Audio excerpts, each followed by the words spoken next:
Ducati has landed the first punch of the 2025 model season with the launch of the heavily modified Panigale V4 and V4S, which are claimed to produce 216 horsepower and 91 lb-ft of torque from the 1,103 cubic centimeters V4, all-new front body and drum roll please. A hollow, double-sided shell die-cast aluminum swingarm replacing the single-sided unit. That swingarm is the talk of the town on the new Panigale, which has always featured a single-sided unit, whether in V/L twin or V4 format. Ducati claims the new arm reduces lateral stiffness by 37%, helping to provide the rider with more feel when exiting a corner under power. The swingarm is linked to a new rear suspension design from MotoGP. The single bar retains the same progressive ratio as before, but reduces shock length, and is also lighter than in 2024. The Panigale's frame remains largely unchanged from the front chassis that was introduced with the original Panigale V4 in 2018.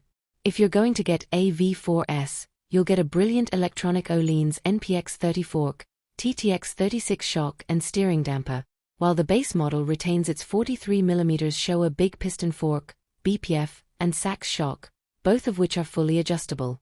You also get a Sachs steering damper. The show continues with forged aluminium wheels wrapped in Pirelli Supercorsa V4 SP rubber. Stopping power now comes from all-new Brembo High-Pure calipers. These clamp onto 330mm discs and are 30G lighter on each side than Brembo's previous benchmark Stylema calipers. The styling is sure to divide opinion, with Ducati rating its greatest hits catalog to bring headlights that take more cues from the Desmercedes D16RR. The front end is 25mm higher than before, the mirrors are nestled into the upper fairing and it uses winglets that closely resemble the Ducati MotoGP bike ridden by Andrea Iannone and Andrea Dovizioso in 2016.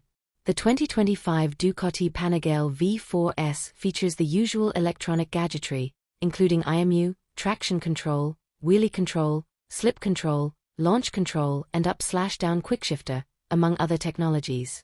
It also features an advanced new Race ECBS combined braking system. Designed to encourage you to use the rear brake more, this system comes from Bosch and offers 7 levels of intervention. You can also switch the feature off and just go with the old-school manual rear brake. Up to 15.5% rear brake pressure can be applied, with the system adjusting its response according to the intensity of front brake application. All of this can be adjusted via the brand new 6.5-inch TFT, a much bigger step up from before. Ducati will also offer an Akrapovic track/race exhaust system that will reduce a claimed 14.5 pounds of weight and increase power to 225 horsepower. We expect to see the units in US dealerships in November.